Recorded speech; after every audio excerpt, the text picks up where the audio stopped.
Salut, ça va? And this is the stadium announcer right with us here at Le Mans.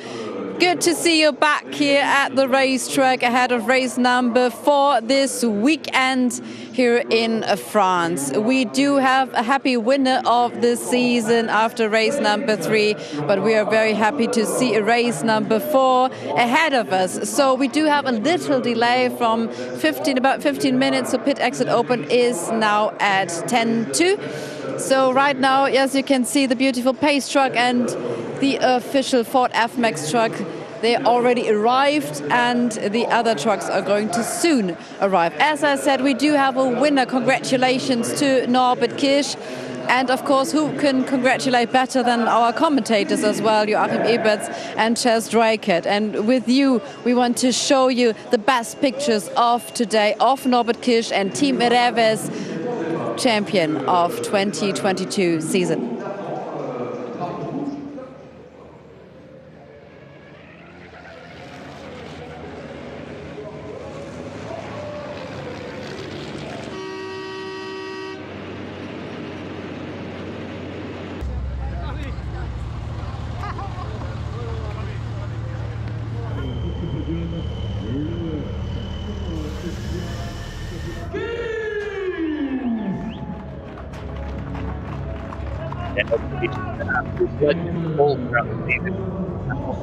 This incredible performance continues from him time and time again, and as you can see, he's a very, very happy bunny after winning yet another title. That is number 4 for Norbert Kirsch now, and he shows no sign of slowing down, I should say. Chas Drakert here in the commentary box at Le Mans, and it is an amazing weekend to be here at the circuit. There is our very own lovely Frank, the Iveco S-Way pace truck driver, and they are playing the national anthem around the circuit right now after the other race, which has just finished, ahead of our final race of the weekend. It's certainly going to be an exciting one, though. Can't wait to see how the front two get away from this one and how hard they battle. And someone that's going to be right up close to all of the battling that's going on is Christina down there on the grid. Yes, you can see the sign of the Circuit Le Mans. Apologies, I think you could not hear Chas Drakert in the couple of first seconds, but then we heard your beautiful voice then, Chas. Good to hear you back, and of course Ebi. So as you can see, we're still waiting here for the trucks, but there's a lot to see here at the 80 Heures de Camion here in France.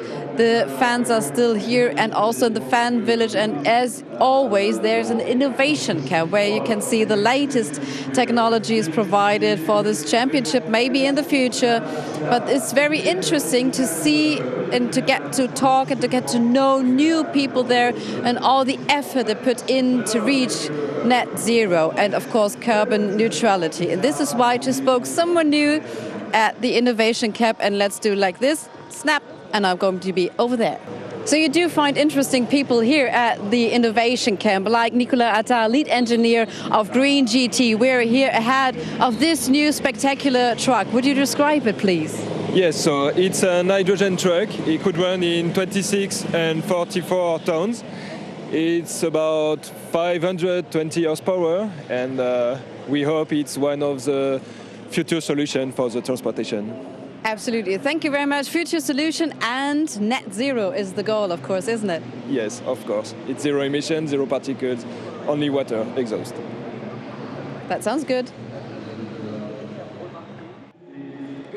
And snap, we're back here in the pit lane with this beautiful perspective, the beautiful weather.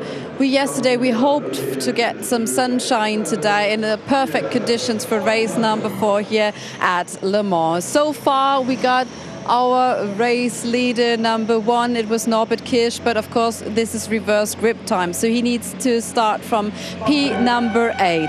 And as you can see, the trucks are passing by here. It's Antonio Albuquerque coming. I think the team, they put really great effort into the truck as well. Slightly little problems here and there, but also, very good to have a chat with them. You know, sunshine always does make a good mood. And you can see the season is really, really far off, but the teams are still highly motivated to get this race into the books, of course. And as I heard earlier this day, it is not over until the fat lady sings. It was Jamie Anderson, I think, pointed it out. So I'm not going to sing, don't worry. But Chaz and Abe, you're going to talk. We are indeed, Christina. Yeah, at first I thought Jamie Anderson was just making some digs at me from behind the scenes and trying to get a reaction out of me. But yeah, it's been a wonderful weekend here at Le Mans. Fantastic day today in beautiful conditions. I actually had to turn the air conditioning on in the commentary box earlier on. It's got that hot up here. The sun is bathing me through the window. Quite worried I'm actually going to get sunburned, to be honest with you. But still, we have all of our trucks making their way out. And they're going to be circulating back around to the circuit and on the start-finish line before we know it. Everybody now standing by for the final race of the weekend. And some of the marshals and personnel waiting patiently for everything to get underway. And our grid is going to be a very interesting one. Shane Brereton, that man there, is going to be starting on pole position after finishing the last race. 8th in the overall standings. He was, of course, 3rd in the Promoters' Cup during that race, just behind Teo Calve, who I saw between the races. He's in really high spirits and he's hoping to get another race win after winning on home soil yesterday in race 2, just ahead of Jamie Anderson and Norbert Kish. That was John Newell just making his way down the pit lane as well to then circulate round to the grid. And of course, Norbert Kish has been crowned as 2022 Goodyear FIA European Truck Racing Champion. And we saw those wonderful pictures of what was a great day for him this morning, getting that first race win and the all-important race win as well. Now, thanks to the wonderful Alice Holloway, who's helping me out this weekend with all of the communications and all of the social media and everything. She's stepping in for our lovely Barbara Prosk, who is not with us this weekend, but she'll be back for Harama at the end of the season. Alice has actually kindly pointed out that if Antonio Alberthetti, this man here, number 23, and his teammate Norbert Kish outscore Jochen Hahn and Steffi Halm by 8 points, then the team's championship can be wrapped up today as well. So they just need to make sure that they get 8 points more than the pair of them. So I'm going to try and keep my eye on that. I will do my very best. With just a pen and paper in front of me, I'll be noting that down as the race goes on. So if you do hear any stumbles from me or any cogs whirring in my brain, then you'll know that that is me trying to do some maths, and it's not always something that I'm particularly strong at, to be honest with you. But the team's championship needs to be 8 points in the favour of Norbert Kish and Antonio Alberthetti. Now, this race, you score less points than the first race of each day. You get 20 points for winning the first race, and then it's 15, 12, 10, and so on. And then for the second race, it's 10, 9, 8, 7, 6, 5, 4, 3, 2, 1. This is the circuit that they will be battling around, though, this fantastic Le Mans Bugatti circuit, one of my favourite tracks in the world, this place. It is an absolute star on any calendar, and it's a shame that there's not more racing going on here across the entire year, because this is such a great staple opportunity for championships to come to Le Mans and use their wonderful tracks, without, of course, affecting all of the public roads that the usual 24-hour race takes place on. It's only 19 degrees Celsius in air temperature at the moment, so it's not the hottest of days, but the sunshine itself, when it really sits on you for a while, it can really feel very hot indeed. 14 corners that are all very challenging around this circuit as well, especially Garage Vet, which is the double apex right-hander that leads onto the back straight. We also have a double apex right-hander at the end of the lap as well. Now, here are some of the Bagheera mechanics working hard on Teo Calve's machine, making sure the tyre pressures are just right. Now, there was a bit of a worry, actually. I was speaking to Teo's father, Fabien Calve, between the races, and he was explaining that there was a bit of a problem with the right rear on Teo's truck. They had to take the rear wheels off and have a bit of a, I don't want to say a mess around. There's a bit of a moment between Fabien and Tim Frost. But they were taking all of the wheels off the rear end and looking at that right rear corner, and it seems like they've probably got the problem fixed. And I think Christina is about to ask them what that problem could have been and might have been.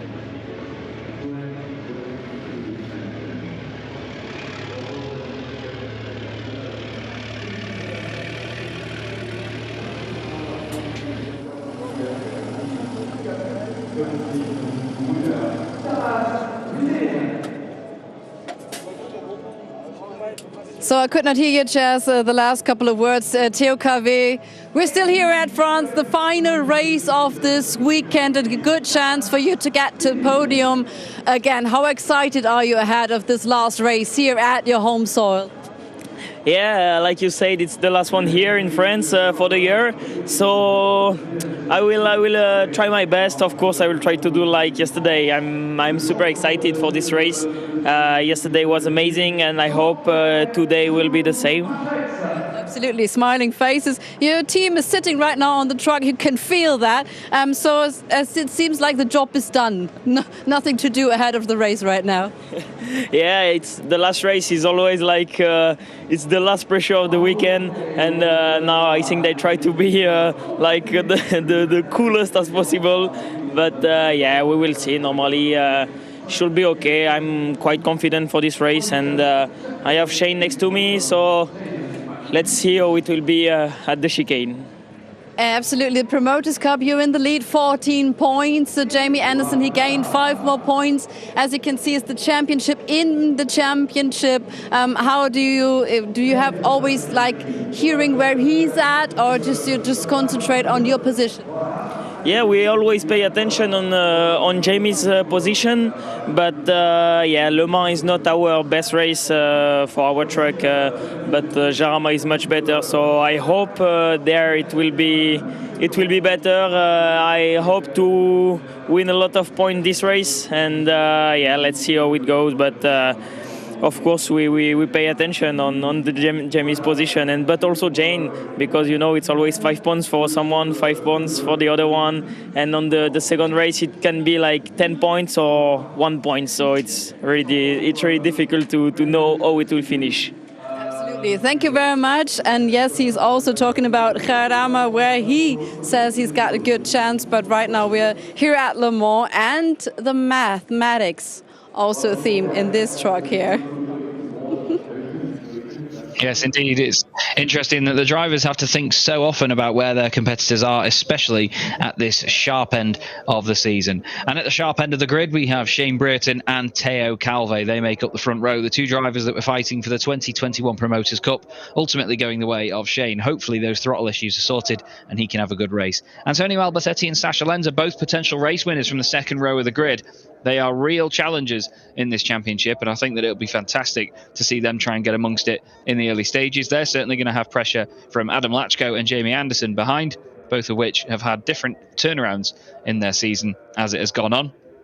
And then, of course, the fourth row of the grid, with now 10 championships between the two drivers on the fourth row of the grid. How amazing is that? Jochen Hahn with 6 titles to his name, the most successful driver in history, alongside the man that is well on his way to try and match that, Norbert Kirsch. Andre Kurzim starts in 9th position with Steffi Halm alongside. Both of the Iveco drivers have been sort of glued together all weekend, really, inside the pack, but just not been able to have a confident weekend like we've seen them have before. They're followed by Jose Rodriguez and Stefan Fass on row 6. Jose hoping to pick up some more points in his son's truck this weekend. And then Heinrich Clemens-Hecker and John Newell will round out the last row of the grid. John looking to move forward, but so too is his British counterpart, which is Shane Brereton starting on the front row. He's with Christina. Yes, he is Shane Brereton. So we spoke about the problems of the throttle and everything. Is it solved a bit? I'm afraid to ask you again, but we do. We don't know. We keep putting new parts on. It's a bit of a mystery. They've just changed something else, so I hope so, as Ron Paul. But yeah, we're in the hands. You know, they can't work any harder, so we'll see. So how many old parts are there left? There's lots of old parts been swapped. It's a very unusual fault that we have, and they've never experienced it before, but they won't give up. Absolutely, and you're giving it absolutely the best. Good results so far, considering this whole situation for you, and considering now the first row competing against Theo Cavé and of course Jamie Anderson for the Promoters Cup title. Yeah, no, I'm looking forward to it. Me and Theo had a good little race in the last race, and hopefully we can carry that on. A bit of respect for each other, so bring it on. Yeah, absolutely. It's a bit of a rumble then, the second race, the day. what do you think about the first turn here and the chicane? Because we already saw yesterday some bit of bumping around. Well, it'll all be about the first lap. So if the first lap's relatively clean, then the race will settle down, some good racing. Yesterday was just one of them unfortunate scenarios. Thank you very much, Shane Brereton. So let's keep an eye on the first lap, of course, Chaz and Evie. Yes, indeed. It's going to be a difficult first couple of corners because both of these guys are really going to try and prove a point here. But like Shane said, you know, he and Teo, they've got great respect for one another. And admittedly, the racing at the top end of, especially of the Promoters' Cup recently, has been so clean. We saw an amazing battle yesterday between Teo Calve, Jamie Anderson and Norbert Kish all the way through. But there was no pushing. There was just the occasional little reminder, nudge in the rear, just as they all closed in on each other. But the racing itself was so clean and so respectful, and we really hope for more of that today, and it seems that's exactly what Shane is up for. He wants a good old fight with Teo, especially after the fantastic battles they had last season and even in the first race earlier on today, race 3 of the weekend. It should be a fantastic battle all the same. There is Antonio Alberthetti with a quick chat, a quick wave to Lewis, but we'll go quickly back down to Christina on the grid. Yeah, I'm still here at the Polo Tires, and look, they fix it. They fix everything. You know, race 4 and this weekend is always a bit of a mystery. Do they get everything in one piece? And Chaz, those zip ties, they work amazingly well on the trucks. This is how you can fix just the body parts. And you can see here and there a bit of paint missing, but still a lot of action going on. Back to you. Yeah, I used to be involved in the Japanese modified car scene, and we often called that drift stitching, because on drift cars a lot of the time they would hit the wall with all sorts of corners of the car and just break whatever bumpers and fiberglass and bits they would, and yeah, you'd have these sort of cross stitches of zip ties all up the cars. And there was a strange sort of time within the community where people would drill holes in the car on purpose just to put those stitches in, which seemed completely pointless. But still, it's fantastic to see that that's even employed as a tactic in motorsport as well. There's Adam Lachko. It was his birthday yesterday and he had a wonderful day, giving us a quick wave. And he's going to be hoping to potentially take a win in this race. I mean, he's starting 5th on the grid. He may have Alberthetti and Sasha Lenz in front of him, but he's definitely a potential race winner as well. There's a number of drivers right near the front of the grid that could all take this race. They just need things to fall into their hands in the right way. The Bulgaria mechanics having a very deep look inside the back end of the truck there just to make sure everything's spot on. There is Jochen Hans Iveco S-Way, one of the prettiest trucks on the grid, hands down. And there is the man's name himself, and I'm sure we'll have a quick look inside the cab. Yep, Lewis certainly knows what he's doing. There is Jochen, focusing ahead of the race, as he always does. Always such a neutral mindset as well with Jochen Hahn. He's an absolute legend. And there he is, giving him what we call the wingman sign. Lovely stuff. He's going to be side by side with his rival Norbert Kish. And now, like I said, that row of the grid has 10, yes, 10 double digits championships between the two of them.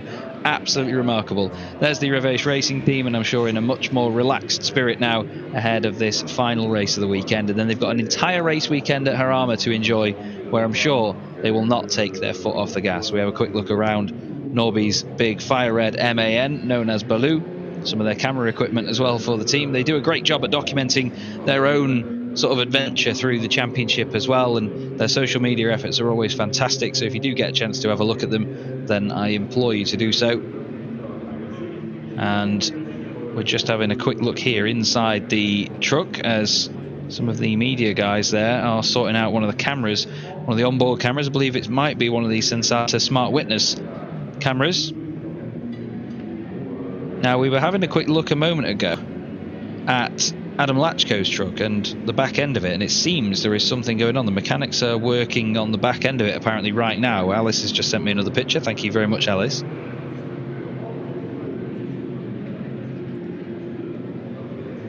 But seems like there's something being worked on at the back end anyway.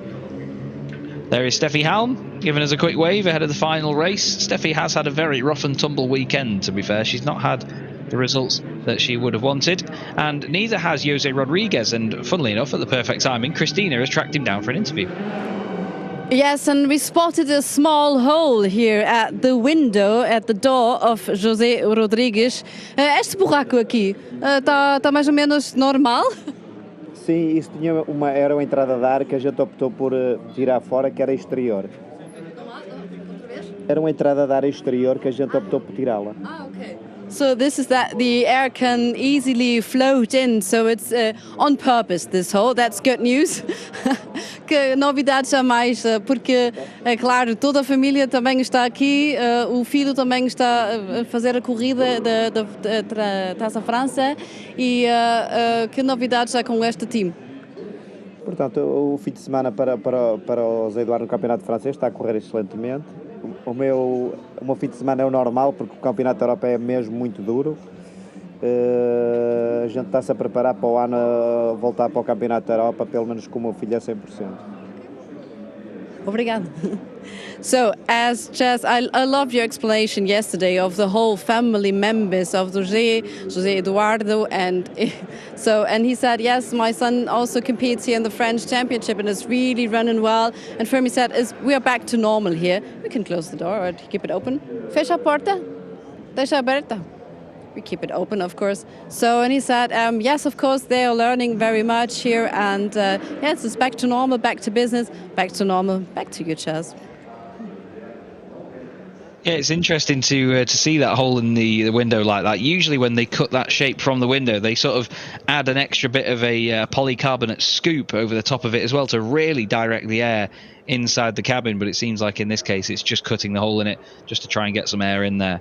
Well, there might not be much air coming into the side of José Rodrigues' truck, but there's certainly a lot of hot air coming out of the back of the Ford F-Max, the 2019 International Truck of the Year, being driven here by Ralph Greger, and he is throwing it around through its paces while inspecting the circuit to make sure there's no spillages, no debris, and anything that could affect the racing in any potential harmful way. Now, this Ford F-Max is a real treat of a vehicle. It has a 12-speed ZF automated transmission, and it has a lot of different drive modes. So you have power mode, eco mode, and it helps optimize fuel consumption or power, of course, dependent on what situation you may be in. And the F-Max is a very high performance machine with about 500 horsepower, 2,500 Newton meters of torque, and 400 kilowatts of braking power. So it can certainly stop as well as it can accelerate. And it's great to see that Ralph puts it through its paces on these laps and really throws it around. It's great to see. And we, of course, thank Ford for their support to the championship and for providing the gorgeous F-Max to us. And you can see now, bit of a calm few moments on the grid as everybody is asked to get away and clear the grid.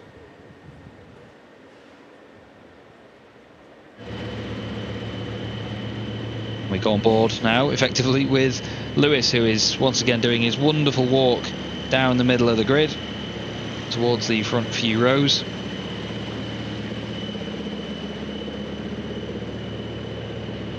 And everybody now edging their way off the grid in great anticipation for this final race of the weekend.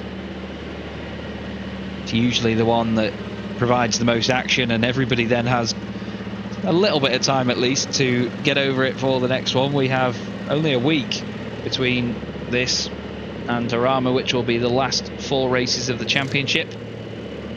It's about this time in 7 days we will be having our final race of the season, and it's amazing that it's come around so quickly once again. It doesn't feel like 10 minutes since we started this season back at Misano in Italy. I believe it was in May as well, the back end of May. Does honestly feel like 10 minutes ago. It's crazy. So we've had the 1 minute board go up in the air, and it won't be long now until the 30-second board gets held up. All the trucks are started and ready. It seems like whatever they were doing to Adam Latchko's truck is sorted. There's no fluid or anything come out of it. There's the 30-second board. The gates are closed. The final marshal will make his way off the grid now. Thank you very much for your service, and thank you to all the marshals around the circuit for everything they do. Without them, of course, we would not be able to go racing in the way that we do. And we thank all of them for their excellent work weekend after weekend.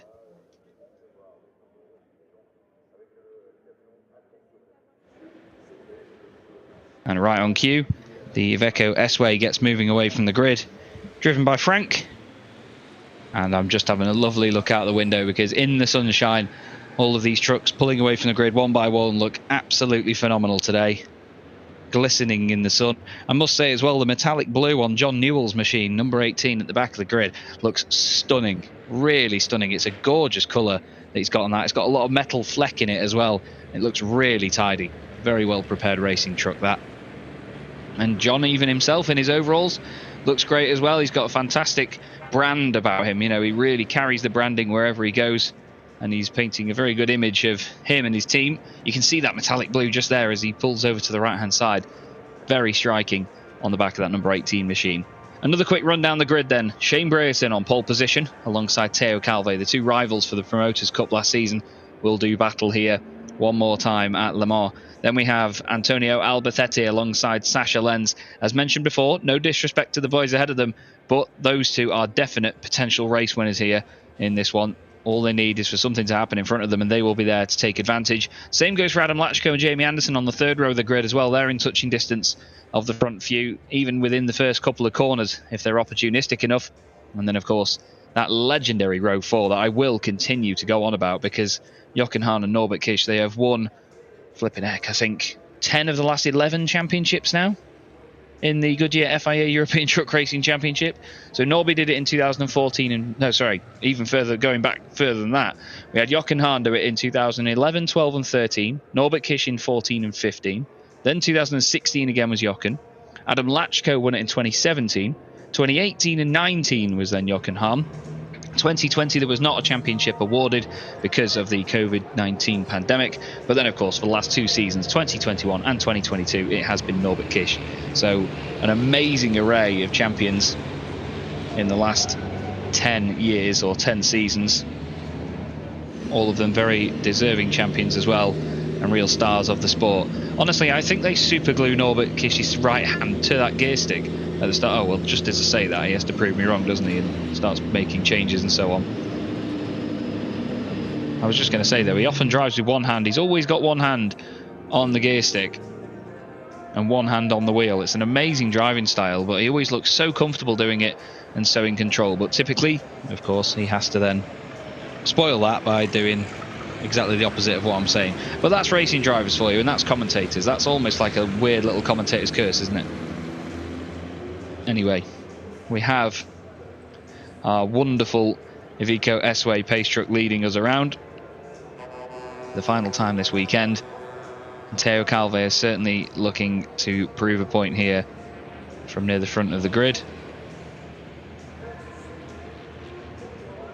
And I know that Shane Brereton and his team really desperately want a win near the end of the season here,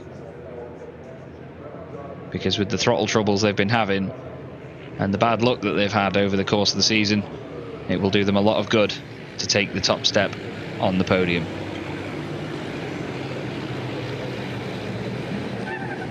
So here we go then, round the final corner, and round 28 of the 2022 Goodyear FIA European Truck Racing Championship at Le Mans gets underway, and it's a really strong start by Shane Brereton.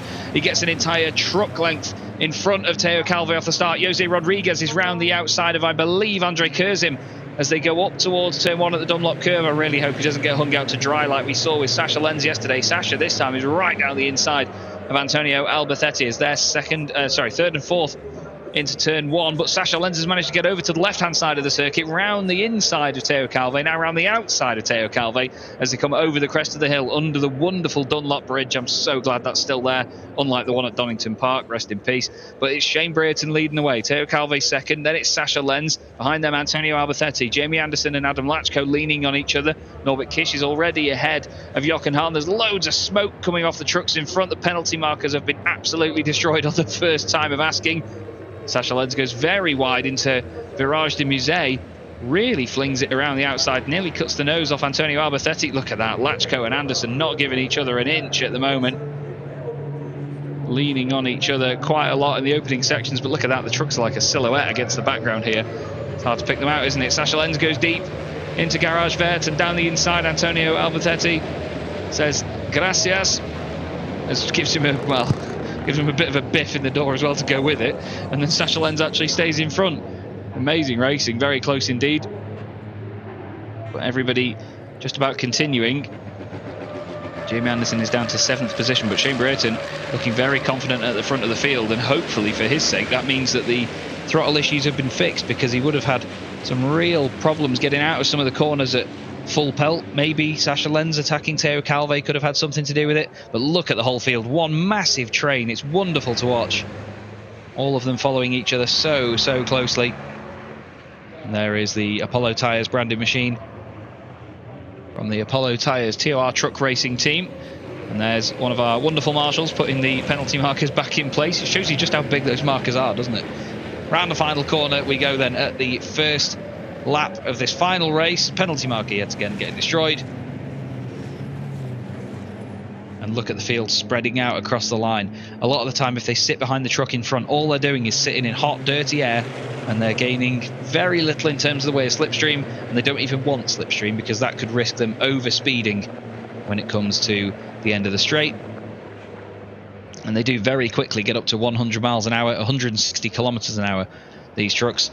Obviously the 0 to 60 time is not very impressive at all. The rest of the numbers are, though. They're about 1200 horsepower, 5000 newton meters of torque, 5500 in most cases, and they are 13 litre 6-cylinder single turbo diesel engines, HVO diesel as well, hydro treated vegetable oil diesel in fact. But while their 0 to 60 time, like I say, is not really the highlight figure, they can do 20 to 100 miles an hour in the same time as a Porsche 911 GT3 RS. And Norbert Kish is trying to do 8th on the grid to 1st in the same time as a Porsche 911 GT3 RS, because he is now side by side with Adam Lachko trying to battle for 5th position. He's going to try and take it round the outside at Garage Vert. Has to be very careful not to run into the back of his teammate, Antonio Albertetti, at this point. Now, obviously, we need to keep an eye on the actual points between Norbert Kish, Antonio Albertetti as a duo, and Jochen Hahn and Steffi Halm as a duo. And at the moment, Albertetti and Lachko are currently on for 13 points. Halm and Hahn are currently on for 5. So that would be the exact 8 points that Norby and Antonio need to take the team's championship in this race. Now, Jamie Anderson has dropped behind Norby in the last lap or so, and it looked like he was trying to get alongside there and maybe get involved in this fight between the two of them in front of him. But now Norby is champion, he can let the gloves off and he can just crack on and enjoy himself. As long as he picks up some more points before the end of the season, the job is done either way. You can see a lot of dark grey clouds in the background here actually at Le Mans. It seems to be moving over the circuit quite quickly. Could be a big change in conditions here. Shane Brayton leads the way. The fans are going absolutely nuts here. Portuguese flags out as well for Jose Rodriguez.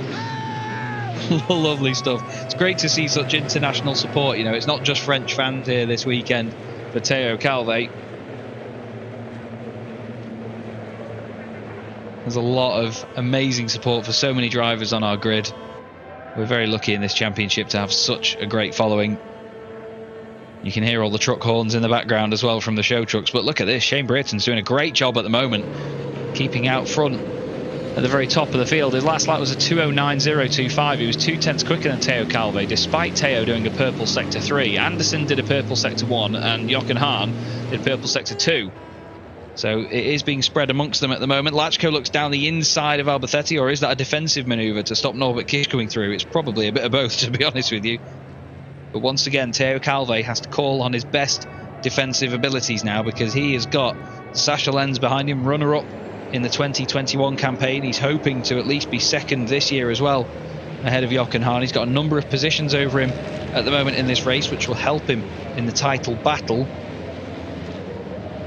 Because after the earlier race today, where Jochen finished in second place, a race that I still haven't actually fully calculated the points for, as there seems to be trucks off in the background over there, all over the road. I think Sasha finished the last race in what, 5th position was it? He was quite far down the order compared to where he wanted to be. Yes, it was 5th spot. So he won't have scored anywhere near the amount of points as his rivals so far today either. I mean, he's lost points on them over the course of the whole weekend, really. Look at this train right now. It's fantastic. Teo Calvé ahead of Sasha Lenz, Antonio Albertetti, Adam Lachko, and then Norbert Kish.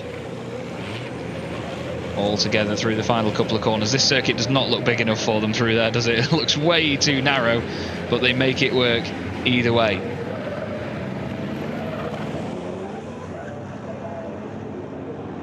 You can see everybody once again spreading out now. The sunshine is definitely disappearing here at Le Mans. I don't think there's much risk of rain, but the cloud is definitely coming over right now, you know.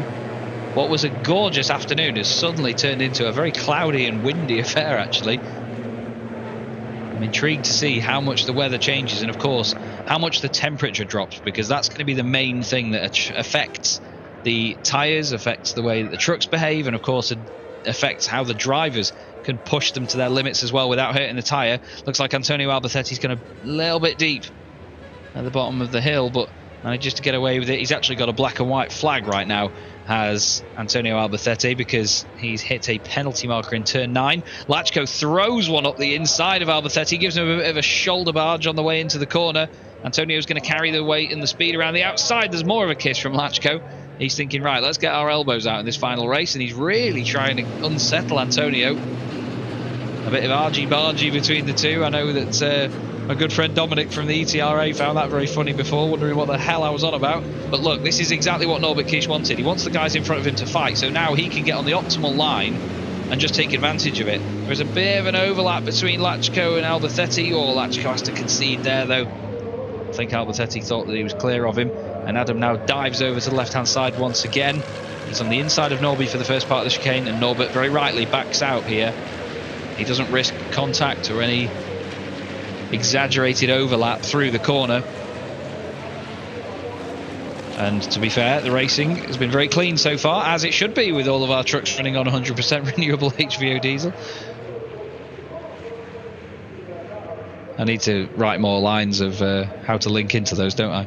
Anyway, Shane Brereton still leading this race at the moment, nearly 2 seconds clear of Teo Calvé at the moment, and whether that is all down to the trucks behind Teo putting the pressure on, or just a pace difference at the moment of Shane having those problems fixed, would be very interesting to know at the end whether he still had that problem and whether it's just the battles from behind from Teo. Now, as I saw Teo between the races earlier, and as I mentioned at the start of the broadcast, there was an issue with the right rear wheels on Teo's truck. I'm not quite sure what it was. I'm not even sure if it was 100% fixed by the time the race came around.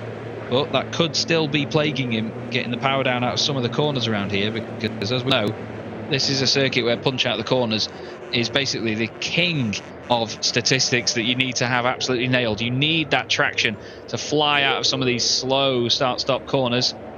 Sasha Lenz having a bit of a moment there. He's all over the back of Teo Calvé, isn't he? Looks closer and closer each time, and I know Sasha is not going to hang around. He'll probably have some swear words to say about it afterwards in an interview, but still, I know that Sasha's going to be pushing really hard to try and get past Teo. He tried to unsettle him by going around the outside to force Teo to then concede to the inside a little bit, but he just couldn't carry the momentum around the outside. Teo puts the truck right in the middle of the road, and that's exactly what he needs to do. This is what he was doing yesterday to take the overall race victory. He knows the perfect defensive lines around this circuit, and he's not overworking it, he's not overdoing it, you know, he's not parking it on the apex and causing an issue for people. It's not unfair driving. He is just putting that truck exactly where he needs it and when he needs it. He may not be setting the fastest laps, but that's not what he needs to do now. He's focusing on getting strong championship points, and I believe he's going to try and concede to just at least stay in second for now and hope that maybe some problems come Shane's way. But Shane's looking really strong at the front right now. It's a wonderful return to the front for Shane Brereton. He's been reversed onto pole position a couple of times so far this season and just not been able to take advantage due to those throttle problems. And admittedly, of course, as a British commentator, it's nice to see that it's another British driver at the front, because Shane was the man that was at the front of the Promoters' Cup last season, ended up winning the championship, of course. And it's just been a bit of a shame to see that he's not had quite the same fortune this season so far. Regardless of where you are from, I think it's a very lovable team and a very lovable truck as well. Shane's a great character, and to see them having the struggles that they've had has been a real shame, but it's good to see it turn around. Right, I've got an absolute menu of black flags or black and white flags to give out to you. John Newell for the penalty marker in turn 9, Adam Lachko for the penalty marker in turn 7, Teo Calvé for the penalty marker in turn 3, and Steffi Halm for the penalty marker in turn 10. I hope you've written them down. We're going to be doing a test on those later. Norbert Kirsch is certainly doing a test on Adam Lachko. He's really trying his patience now. He's just throwing it around the outside. He's messing about with his racing techniques and just enjoying himself out there. And I've had word from Steve Miller at Apollo. Love Steve, he's a fantastic bloke. He's actually just said they've had a new engine damper fitted between races 3 and 4 on Shane's truck, and obviously with the size of these things, when the engines do move about, and obviously if you get any sort of spiking in the throttle of it going suddenly on and off all the time, you can imagine. I mean, you know what it's like in your road car when you just stab the throttle on and off, you know, it shakes the engine, it shakes the entire car. In something as big as this, when you've got that problem, you can imagine you get no traction whatsoever out of the corner, let alone is the engine not giving you the power that you want, but it's affecting the balance of the truck and it's just affecting the traction in all 4 corners. So it seems like that problem at the moment has certainly helped them out. So the engine damper basically means that it limits the amount that the engine moves around in comparison to the chassis. So they're not completely solid to the chassis. It needs to allow for a little bit of roll either way and a little bit of movement so that it doesn't completely destroy all the energy that the engine is trying to put into it, but at the same time it doesn't lift a wheel off the ground and it doesn't disturb the traction. So there is Shane Brereton, number 17, making his way around the final couple of corners. He's a man that has won the British Truck Racing Championship before as well. He's a double Promoters Cup champion. He won it in 2018 and of course last year in 2021. He was British Truck Racing champion in 2015 with Shane. And I'm very excited to say that I'll be in the commentary box for the British Truck Racing Championship at the end of the season at Brands Hatch for their season finale. I'm sure Shane and a number of the other drivers that we see here will make the trip down for that as well. It's a hell of an event, as it has been this weekend. It's great to see so many fans still out here at Le Mans. We've had so many of them over the weekend. The grandstands and the entire straight was packed yesterday. And I went on a walk with the wonderful people from Sensata Smart Witness who provide our judicial review cameras. We went on a walk over to the Le Mans Museum earlier on in the day, and honestly you could not move for people in the fan village. It is rammed up there. It's fantastic to see it. Really is, and it's great that we have the support for the championship and the event. We're very grateful for all of them coming out. Now look at this. Sasha Lenz is honestly wriggling around all over the back of Teo Calvé's Freightliner, and Teo is somehow holding him off. It's just amazing. Teo's putting it exactly where he needs to, and Sasha just cannot find an answer for him. I can imagine what he's saying, but again, like a lot of his interviews, especially in English, it's not broadcastable. Antonio Albertetti has been very patient. Adam Lachko also being patient. You've got to think that eventually this is going to end in somebody just having to throw one up the inside and maybe have a bit of contact here. Either way, it's working out for Shane Brereton. He's nearly 3 seconds clear at the moment, and we're over halfway through this race. We're actually on lap 7 out of 11 at this point, and there's been a real stalemate throughout. It may not have been the race that's had the most overtakes and overtaking manoeuvres this season, or at least attacks, but it's certainly been an intriguing one, because these are the battles that we love to see. When there is a stalemate, you just wonder who's going to crack first, who's going to be the one to throw it down the inside. Because, I mean, look at it.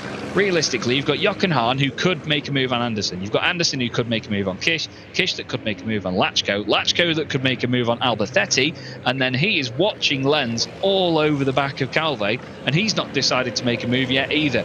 There are so many opportunities that could come to these drivers in these final laps. It's going to be very intriguing to see. This is John Newell. He's chasing down Heinrich Clemens Hecker. It's good to see that even though he's a bit further down the order, these guys can have a good old scrap as well. They're fighting for 13th and 14th position. Now, they're not fighting for overall points in the championship, but they will be fighting for points in the Promoters' Cup, and John Newell's fighting for an invoice for those penalty markers as well, by the look of it. Either that or he's just a fan of a black and white flag. Either way, we've got a fantastic field of trucks, all having a wonderful race so far. A great train of them in the middle of the field, and these guys trying to battle it out for some of the final spoils in this afternoon's last encounter. And still, again, we cut back to Teo Calvé, and he's got Sasha Lenz absolutely all over him at the moment. I've been told as well by Kim at Smart Witness that the temperature has really dropped on the start-finish line. now that the clouds have come over. It's gotten very cold all of a sudden. Could even be a wet finish to this race. You never know. Anything could happen yet. You could even just drizzle a little bit, and these trucks are all out there on basically slick tyres, so it could all change. Now Adam Lachko has dropped behind Jamie Anderson right now as well. And Norbert Kish has gone through also, so something has really changed around there. Now, admittedly, I didn't catch that one while that was going on. I was keeping my eye on Sasha Lenz pushing the back of what's left of Teo Calve's bumper bar on the back of that Freightliner. It's certainly worked its magic so far, hasn't it? He's just been able to keep Sasha at bay long enough. Shane Brayton still has a 3.2 second lead at the very front of the field. Now there's another penalty marker warning for Lachko and another one for John Newell as well. So they're certainly pushing the limits. There's always a moment for Heinrich Clemens Hecker. That's down at Garage Vet. That is now John Newell going through. He moves up into 13th place. Both of them slightly off track limits there, to say the least. But here comes Shane Brayton out of the final corner and across the start-finish line now. We now go on to lap 9 out of 11 in this race, and again the entire field spreads out. They make sure that they're not sat behind the other trucks and taking up all of the dirty air and affecting their straight line performance. It's going to be exciting to see how this all comes to a head and whether anybody does really push hard.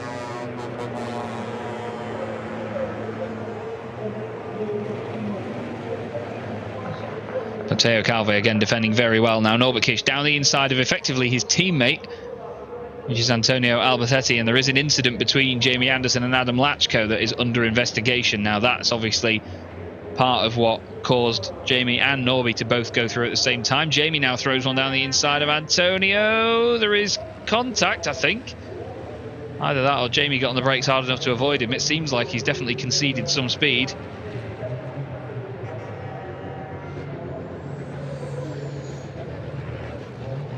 And into Garage Vert once more. This is looking great for Shane Brayton. Teo Calve still holding on to second place as well. This is good for overall championship points. He's still going to gain some points back on Jamie as well.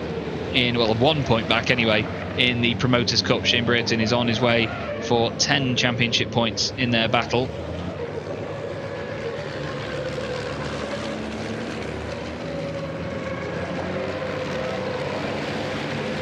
Again, into the final section of the lap, it looks very tasty indeed, doesn't it? The way that they just go one way, then the other so elegantly in machines that weigh over 5 tons and have 1200 brake horsepower.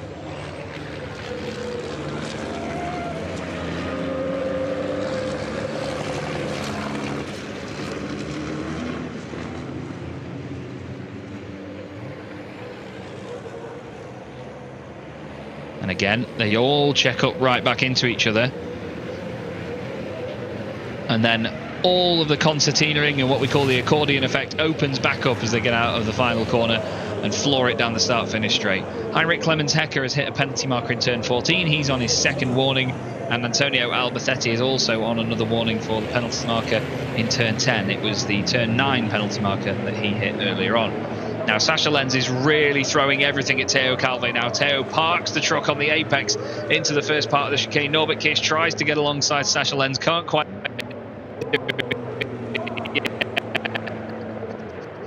And all the time, Antonio Albertetti so close. Nobody's trying to get around the outside, nearly goes into the back of the Lenz. Still remain behind as well. This is 7 trucks all together as Sasha Lenz tries to throw it down the inside of Teo once more. Still, it doesn't work for him that time round. You can see him decide against it, slam on the brakes, flick the front end to the right-hand side. And now he's getting very close, and look at this. Sasha then decides to defend to the left, but he's had a bit of a wiggle. Has he gone in too deep? No, he's managed to get it stopped.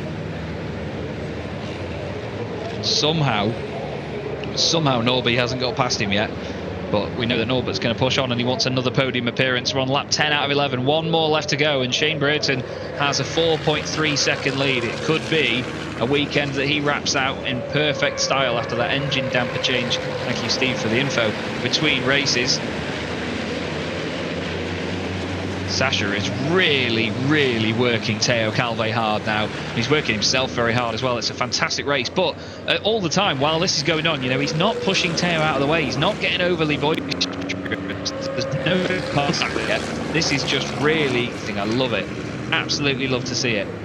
There may not have been that many position changes, like I said earlier, but this is still one of the exciting races where we get to see the fantastic defensive capabilities of Teo Calvé. He knows exactly where to work the strengths and weaknesses of that Bagheera ZM Racing Freightliner. We're now on to the final lap of the weekend here at Le Mans, at the gorgeous Bugatti circuit in the Goodyear FIA European Truck Racing Championship. Shane Brereton leads the race by 5.2 seconds, and then 7 trucks absolutely line astern. Teo Calvé, Sasha Lenz, Norbert Kish, Antonio, James Lachko and Jochen Hahn. And then a bit of a gap back, only about 1.7 seconds to Steffi Halm and Andre Kurzim, who currently rounds out the top 10. Teo Calvé doing everything right so far in this race, and he continues to do so as they go back down the hill once more to the long right-hander at Virage de la Chapelle. And this is where Sasha's had the good run, you see. Now keep your eye on that black and green number 2 machine here. He's going to get on the power nice and smooth. He's going to decide which way to go. He looks to the left, looks to the right. What's he going to do? Is he going to try and get a cut back on Teo? Teo just parks it in the middle of the road. He can't go anywhere around him. It's fantastic defensive work. Honestly, Teo, love your work. Absolutely love it. Brilliant defending, and Sasha just cannot get enough of an advantage. We take the front. Teo keeps it in the middle of the road, moves it as he does on the brakes. Antonio Albertetti is now feeling the need to defend from Jamie Anderson as well as they come out of the corner. It all looks good for Teo to try and take second place. Just really hope that there isn't an ambitious move coming in the final moments here by Sasha Lenz. Shane Brereton is basically gone and over the horizon. Shane is a man that coming into this race has 2 overall wins in the championship, 5 overall podium appearances, and this is going to be his 115th race start in the championship this weekend. He certainly had his trials and tribulations, but it's going to be a very popular victory. It's going to be great to see Teo Calvé back on the overall podium once again, and it's going to be the 8th time for Teo Calvé, but at the final corner it's going to be Shane Brereton who takes the checkered flag and wins at Le Mans. Fantastic performance. Teo Calvé finishes 2nd with Sasha Lenz 3rd. What a defensive drive that was by Teo. Norbert Kish is 4th ahead of Albertetti, Anderson, Lachko, Hahn, Halm and Kurzim, who rounds out the 10. Jose Rodriguez finishes in 11th ahead of Stefan Faas in 12th. Then it is going to be John Newell finishing ahead of Heinrich Clemens-Hecker. Just watching them come across the line now. But wow, oh wow, Shane Brereton, that was a beautifully, beautifully performed race. That is absolutely awesome stuff. And that's going to go down very, very well with the team and with Shane. They needed that. They really needed that. He kicks the back end out. Over the moon he will be.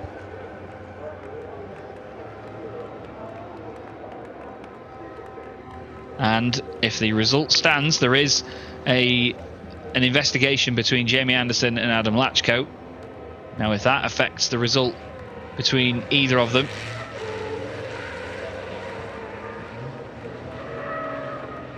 wait, apologies, let me just have a look. Yeah, it's Adam Lachko and Jamie Anderson. Their incident is going to get looked at after the race by the stewards, and of course using the judicial review cameras from Sensata Smart Witness. And basically if that affects any of the trucks around them, or if anybody gets moved up a position, then the championship, the team's championship, could change. But if it doesn't and the result stays as it is, then that means that T-Sport and Reveish have won the team's championship.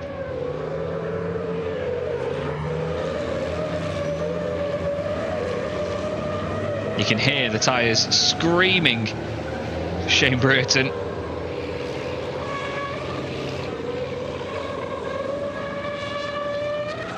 And there are the marshals showing their appreciation.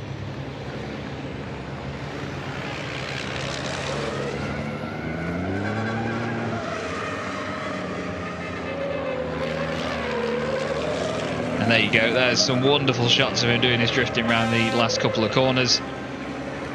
Amazing stuff. Absolutely amazing.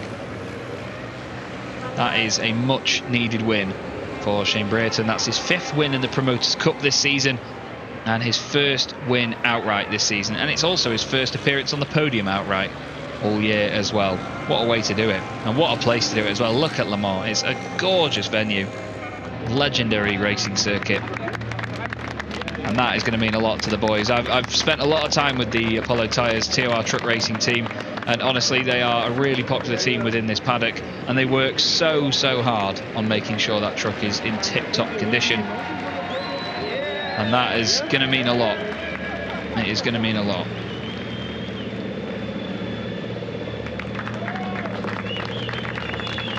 All the hard work comes off with a win, and Teo Calvé in 2nd place overall finishes a very good weekend here at his home race at Le Mans. And there is Shane being welcomed out of the truck by his team. There's Pike on the right, and Nick as well, about to get run over by Sasha Lenz. Not 2 people in 2 meetings. And I imagine Shane will be very emotional with that one. He's a very down-to-earth bloke. And I can hear some tyres squealing away. Not quite sure who that was. Oh, have a guess. Might have been Norbert Kish. But there you go. Celebrations with Shane. He's got Fabien Calvé there as well.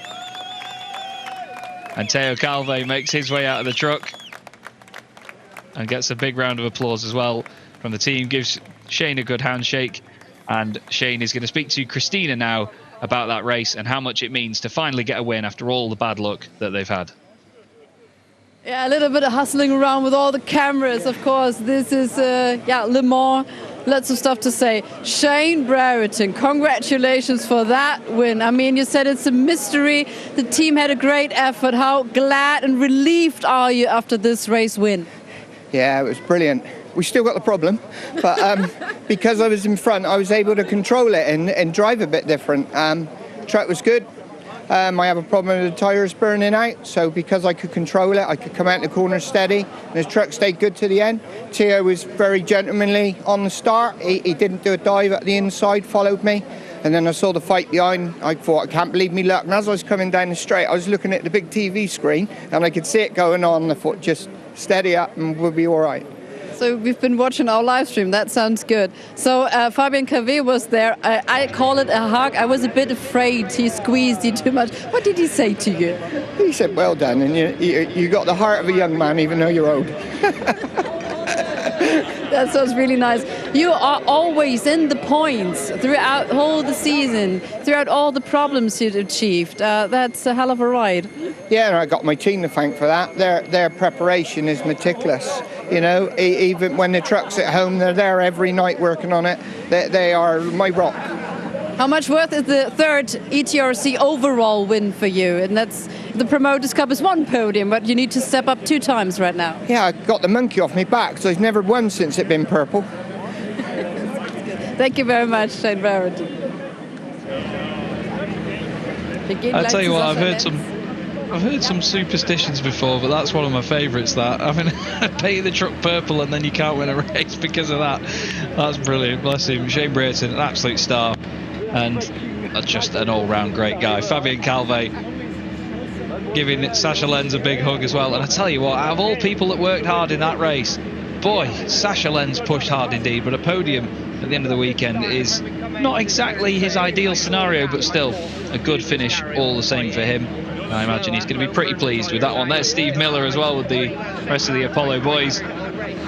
Stuart Oliver in there as well, having a laugh with them.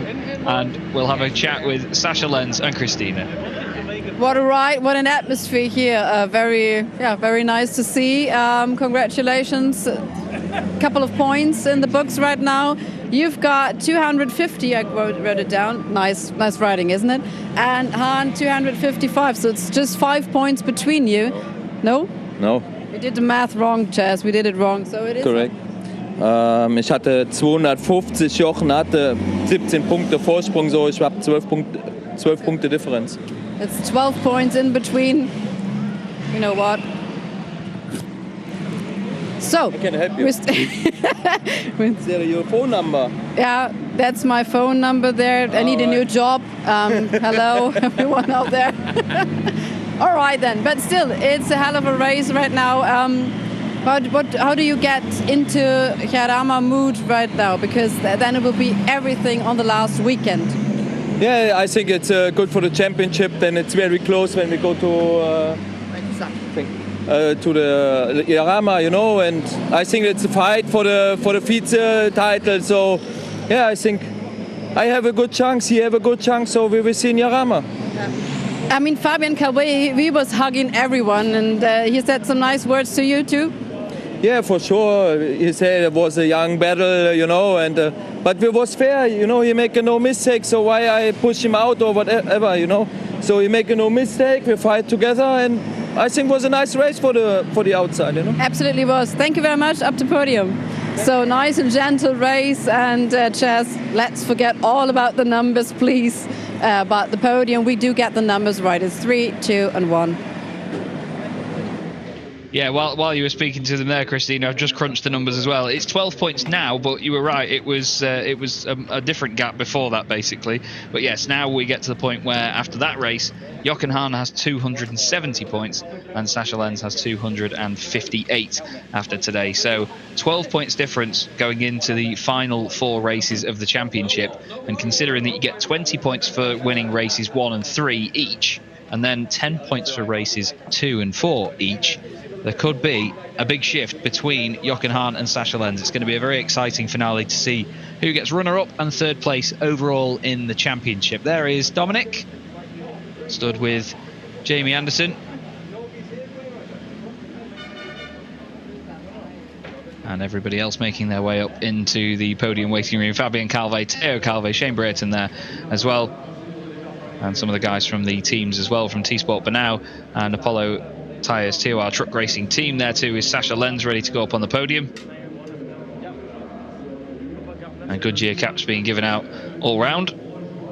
I'm sure a lot of these drivers have a good number of them so far. They're very nice hats as well, I must say. I was complimenting Fabian Calvet on his hat earlier on. But what a fantastic race to end the season that was. Great for Shane to get that race victory. And a wonderful defensive drive from Theo Calvet all the way through that. And I must admit, one of my highlights of this weekend has been, despite the fact that we've had quite a lot of contact previously in certain battles between a number of drivers, whether it be in the Promoters' Cup or the outright title fight as well, it's been amazing to see that it's been so friendly between them all this weekend. Great respect between them all. And of course, the mantra that you see on the back there of Theo Calvet's overalls. So Shane Brayton takes the race win, nearly 5 seconds to the good over Theo Calvet as well. That's Shane's 3rd win in the European Truck Racing Championship. Sascha Lenz gets on the podium ahead of Norbert Kish, but look at the gaps there behind them. Antonio Alberthetti 5th, Jamie Anderson 6th, 3rd in the Promoters' Cup. Then it's Adam Latchko ahead of Jochen Hahn. Steffi Hallman, Andre Kurzum again, rounding out the top 10, but just not able to break into that top 8 with the drivers ahead of them. 11th place went the way of Jose Rodriguez, 14 seconds off the lead ahead of Stefan Faas, and John Newell getting the better of Heinrich Clemens Hecker near the end of that race, wraps it up with 13th place in his first weekend in the championship. I spoke to John actually between the races after his big spin earlier, and he still had a smile on his face. He's still loving it. He's enjoying the fact that he's just out there racing with these guys, and it's great to see. He really does embody the spirit of this championship and the enthusiasm that we love to share. There goes Sascha Lenz onto the podium. Very happy boy indeed. That's only his 2nd podium this weekend actually for Sascha. He finished 2nd in race 1 of the weekend and now finishes 3rd in race 4.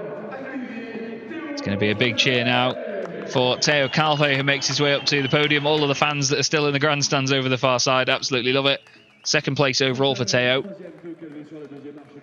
And as mentioned, in this season, that's actually the 2nd time he's been on the overall podium all season.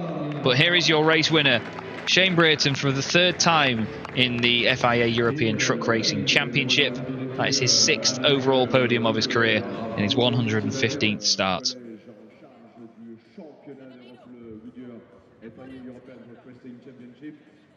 The trophies are handed out one by one. First off to Sascha Lenz, who finishes 3rd, then to Theo Calvet on the left-hand side, finishing 2nd. Great big smile from Theo. And then Shane Brayton takes another race victory to add to the tally. Very well done indeed, and a very popular one, especially, as mentioned, with the theme of the problems he's had.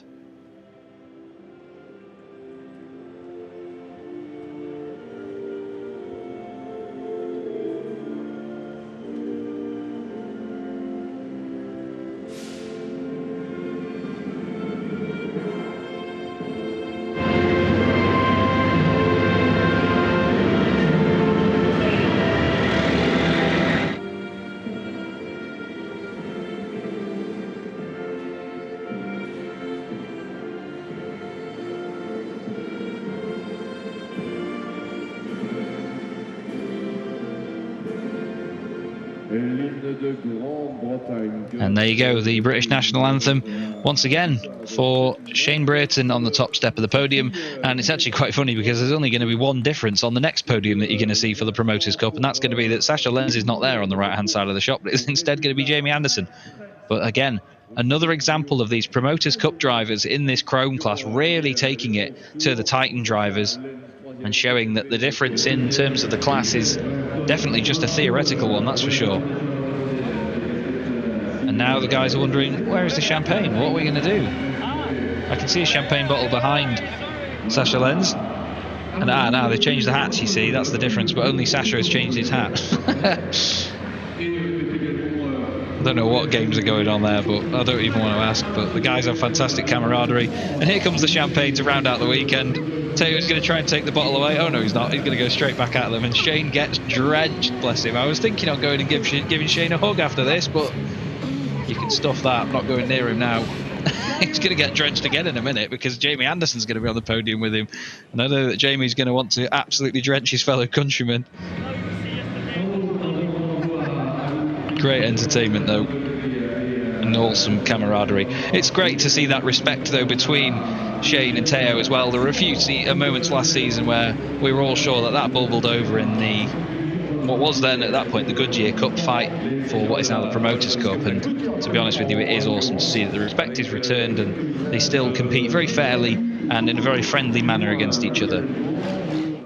Our camera lens gets wiped off, thank you Lewis. Lewis putting himself on the front line up there with the GoPro at his disposal, of course, right in the aiming line and the line of sight of the drivers with all of the champagne bottles. And now the drivers are going to get called out for the Promoters Cup podium. Jamie Anderson takes third place in that one.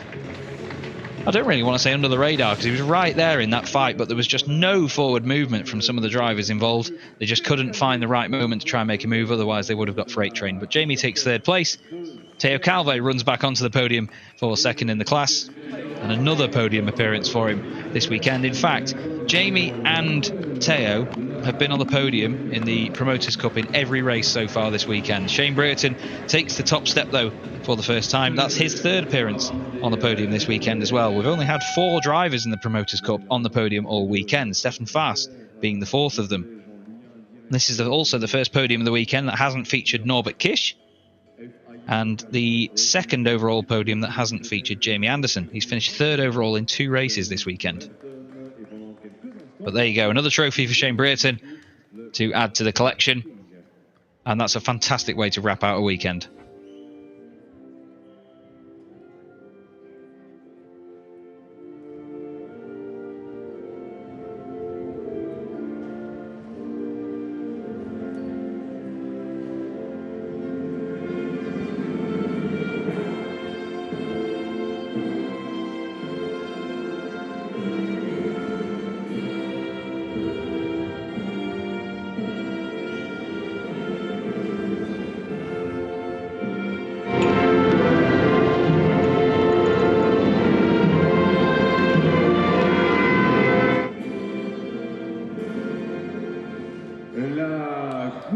For the second time in succession, we get the British National Anthem for Shane Brayton, and now the guys will all head up onto the top step of the podium for some pictures, I'm sure.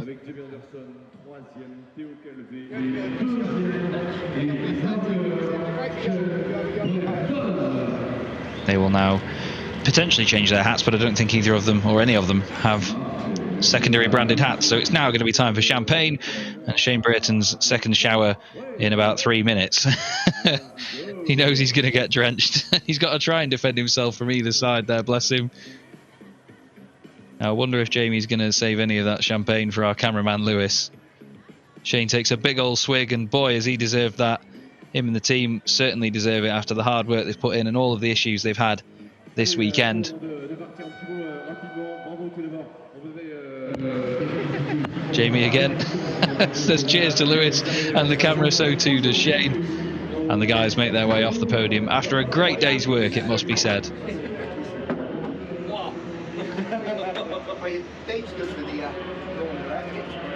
I was just trying to listen in there to what Shane was saying about getting soaked, I imagine. Here is a look at how the Promoters' Cup stands then into the final race of the season. Well, 15 points now between Teo Calvé and Jamie Anderson, so it's still all to play for in the last couple of rounds. Shane Brayton is just a little bit out of touch there, unfortunately. 60 points off Teo, which is the maximum amount of points available at the final meeting, so that does actually take him out of mathematical chance, unfortunately. Stefan Faas is 4th, with Jose Rodriguez 5th, Heinrich Clemens-Hecker 6th, ahead of Lucas Hahn, and it's Jonathan Andre, Martin Gibson and Thomas Robideau, 38, 34 and 33 points between them. Also on 33 points is Louis Requenco, ahead of Jose Eduardo Rodriguez. John Newell scores 19 points in his first weekend in the championship, ahead of Emma Mäkinen, Stefan Kirsch and Erwin Klein-Nagelmann. Great to see John Newell going well, I must say.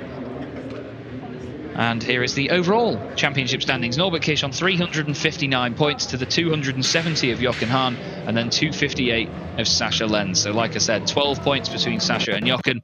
It's going to be a great fight in the final few meetings. Adam Lachko as well. He certainly could still spoil the party for the guys ahead. Antonio Alberthetti now is unfortunately too far behind Adam to overtake him for 4th. So he needs to try and hold on ahead of Jamie Anderson, who still continues to rise up the order. Steffi Helm is 7th, ahead of Calvé, Kurzim and Shane Brayton, who round out the top 10.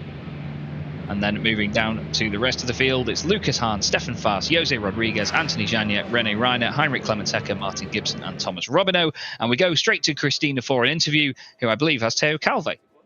Thanks, because Teo Calvé has got, I think, 1,000 jobs right now. What do you do with the French championship there? No, I try to we have the academy, the bigger academy in France, and I have some guys who are driving now, so I need to help them. So that's why I'm a little bit in a rush. Absolutely. What advice can you give for this racetrack? Yeah, you know, it's people without big experience, and I just try to give them my advice, like you can be faster there and slower there. It's like, yeah, just advice in general. How was your race? Yeah, it was nice. Yeah, I had to survive a little bit. Yeah, it was really hard because Sasha Norbert was behind, and yeah, it was not easy to survive. I was really struggling with the truck, as you could see. But yeah, tires were destroyed, and brakes also. It was really the end of the weekend. So that's why. But yeah, I'm really happy about the second place position, and also the Promoters' Cup. It's nice. Absolutely. See you in Jarama then. Thank you. See you. Adieu. So he's really in a hurry right now. So as he said, he's learning, but he's also given advices. Huge family of truck racing. So let's have a look at the highlights of this race number 4 here at Le Mans.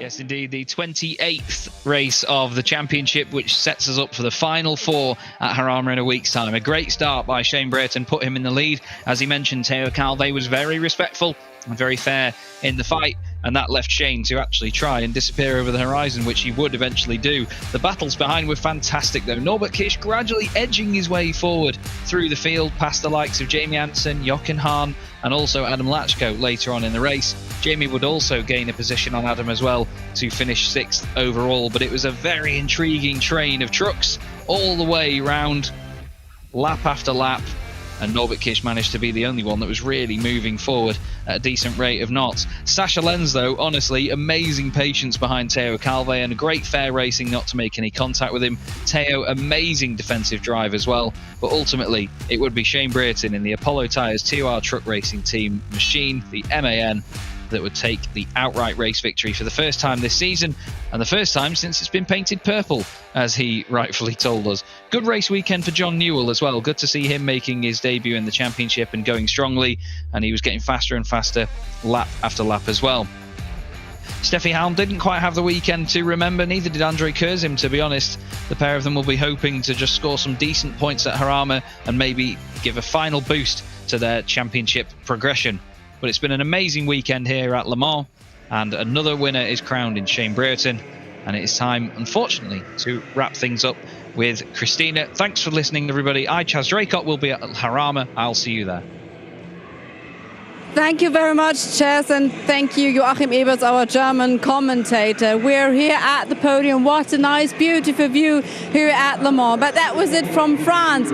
One final weekend left at Jarama. We're really looking forward to it. So it smells a lot of champagne here. You can really smell it, but it's not only champagne in the air, it's also the tension ahead of the final race weekend. We do have a winner of the Goodyear FIA ECRC, but still the Promoters' Cup title is yet to come. You can hear the French Championship behind us, a bit more action for those people here to see, but that was it from us. Now, thank you very much for joining us. See you next weekend then at Jarama, and I will just enjoy the view from here. Bye-bye.